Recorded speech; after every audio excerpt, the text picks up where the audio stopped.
So the answer to this question would have been C, broken skin, which is bleeding. Redness, itching and inflammation are all sort of normal reactions to an allergic skin condition. Our next topic is psoriasis, which is a relapsing inflammatory disorder. So you get times of when the skin is okay, and then other times when you have a flare-up and lesions present. It can present at any time in life, although it's rare in infants and uncommon in children. It tends to affect those sites of skin where there's been some trauma, maybe sunburn areas, around cuts, and it's quite common during periods of stress.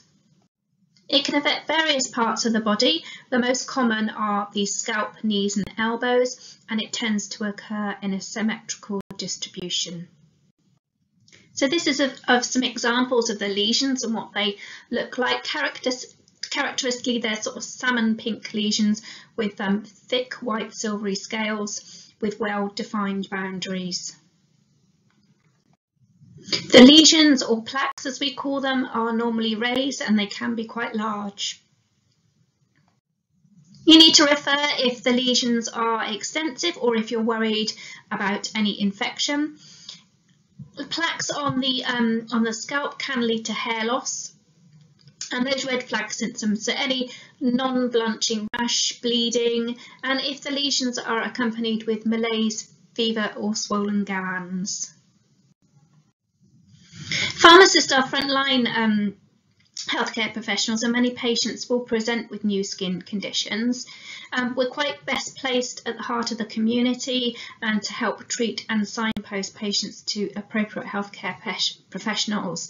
So with psoriasis, that's one of those conditions that we can be involved in the diagnosis, but we need to refer them. The treatments are often quite potent and they will need to be initiated by a doctor or dermatologist, and the patients will need to be investigated further. First line treatment is emollients to help moisturise that dry skin. Coal tar preparations are available. Many studies have shown that they are effective, but they can be quite messy and they can stain the skin and they can stain clothing. Keratolytics, things like urea and salicylic acid, there's no real evidence to show that they are effective, but clinical practice suggests that we should use these. They can sting, but they do help to clear the scaling. Some practical tips and additional advice we can give. Keep going with the treatment. So even when they're having good periods of time when there's no flare-ups, the treatment should be continued to help prevent those flare-ups happening. They'll need regular reviews with the dermatology team, assessing their condition and also their treatment. Maintaining healthy eating and exercise helps, particularly with the stress, which can help improve the psoriasis. There's slightly higher risk of patients who have a diabetes and cardiovascular disease, although it's not really known why. Chickenpox is a childhood illness, although adults can get it too, and it's caused by a virus, the varicella zoster virus. It's very contagious, so if you have it, then you should not go to work, school, to help reduce the spread. Having said that, when young children do get chickenpox, you may have heard of things like chickenpox parties, where other parents or carers will want to introduce the child to somebody who has got chickenpox. Normally when they're quite young, in the hope that they'll get it before they start school. And generally, when the older you get, when you have chickenpox, the more severe complications you can have, and that's why people tend to do that. But now with obviously all the social restrictions that we have, that's not possible. It tends to start to get little spots, which starts on the trunk and moves out, mostly on the face, the ears, the scalp. It can get them under the arms and on the chest and the belly. After about 5 days, they form a scab, and it normally lasts about 14 days. The spots tend to be itchy. You might only just have a few spots, but some people can be affected and the spots cover their whole body, even inside their mouth, which can be quite painful. There can be fever. Most spots start on the trunk and then tend to move out, and an aching body. You need to refer if you're worried about any of the blisters being infected, so any bleeding or pus present. Anyone who's pregnant has a slightly higher risk of developing pneumonia, and there's also risk to the baby. You might have some patients who are on medication to weaken their immune system, so such as chemotherapy for cancer or medication for rheumatoid arthritis, or if somebody's had an organ transplant. Those patients are at greater risk of complications and more severe disease, so must be referred. Any treatment we have available over the counter will help with symptom relief. Paracetamol can be used for any pain or fever, and if there's itching, then we could either use antihistamines, emollients, or cooling gels. Chlorphenamine is an antihistamine available over the counter, although it can cause drowsiness, and that will help with the itching. The dose will depend on the age of the child. You'll be able to find all the information on the packaging. You won't be expected to know the dose of every product, but as long as you know where to find out the information, then that's okay. Check, even if it's a child, whether they would prefer tablets or liquid, and don't just assume that all children would prefer a liquid. Cooling gels help the sort of skin to feel a bit more better and reduce that itching and just generally make the child feel a little bit better. Some additional advice or non-pharmacological advice we can give. Drink plenty of fluids to help prevent dehydration, especially if there's fever. Loose fitting clothing and cotton fabrics are best because this can help stop the skin from becoming sore and irritated. And the big thing is stop the virus from spreading. So anything that the child might be playing with or anything that they touch needs to be wiped down or sterilised to try and prevent spreading between the family, and also frequent washing of bedding and clothing. Shingles is an infection caused by the same virus as chickenpox, and it affects the nerves in the skin, so it can be quite painful. It normally lasts about 2 to 4 weeks, and it tends to affect one side of the body, as in it's unilateral. Common presenting features, so you'll get fever, malaise, and a red sort of blotchy blistering rash. There's presence of nerve pain. This is like a burning, stabbing, shooting pain. Sometimes feels a bit like electric shocks.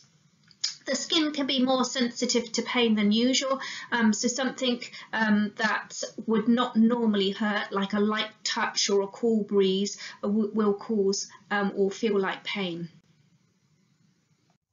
All patients will need to be referred. So if there's any antiviral treatment needed or pain relief for the nerve pain, this will only be available. This is only available on prescription, and so the patient will need to go and see their GP. You can give some painkillers and antihistamines over the counter to help with the symptoms, but then you risk the patient not going to the GP, and really they should be going to visit them. Treatment that is available over the counter, analgesics to help with the pain, so paracetamol or non-steroidal anti-inflammatories if they're not contraindicated, and that can also help with the fever as well. With the rash, try to keep it clean to prevent getting it infected. Again, wearing loose clothing. You can also try using a non-adherent dressing, and this helps with both with the pain and helps to reduce passing on the virus. As with chickenpox, similar additional advice really: keep hydrated, particularly if there's fever, to prevent dehydration, wearing those loose fitting clothing, preferably cotton, to stop the skin becoming sore and irritated, and generally trying to stop the risk of the virus spreading. Our next condition is ringworm, which is caused by a fungal infection. And as you can see, you get these round lesions. The centre tends to be clear, and then you get a ring around the edge. Those lesions can be red and itchy. They tend to be raised, and you have this central area which is resistant to colonisation, so it looks clear, is what we call central clearing. And then you have the defined border around the edge, so it looks a bit like a polo mint. There might be single or multiple lesions, and some of them can overlap. Our referral criteria: if large areas of the body are affected, if they tried treatment that's failed, or if there's any facial or scalp or anal genital involvement, anyone who's pregnant or breastfeeding, or any red flag symptoms. We can treat it with an antifungal. So Canesten or clotrimazole 1% cream is available over the counter, and that's to be used 2 to 3 times a day for up to 2 weeks. It's only licensed for those aged 10 years and above. You shouldn't confuse it with the Canesten 2% cream, which is available over the counter for the use of thrush. Those practical tips we can give: avoid sharing personal items such as hairbrushes or towels, clothing, and then this will help to reduce the risk of the infection spreading. Try to avoid scratching areas of the skin or scalp that are infected to stop it spreading to other parts of the body. Bed linen should be washed on a hot cycle, and for anyone infected, their linen should be washed separately to anybody else's. This is an example of a short answer question that you could have in an exam. So a 30-year-old man presents with ringworm into your pharmacy, but due to heavy workload feels he won't have any time to treatment. List 5 non-pharmacological things that you could recommend. So thinking about the slide we've just gone through, you could mention 5 different things from there, and that would gain you your 5 marks. Now I have a patient scenario for you. So this lady comes into your pharmacy and she shows you a rash that she has on her arm. She says she was painting with her daughter Molly when the rash appeared. So you can see a picture of her rash here. She said her skin feels itchy, sore and bumpy and is quite red and angry. Have a little think about what more information you might want to ask Sarah, and think about any treatment recommendations that you might make, and then we'll go through it on the next slide, the next screencast, sorry.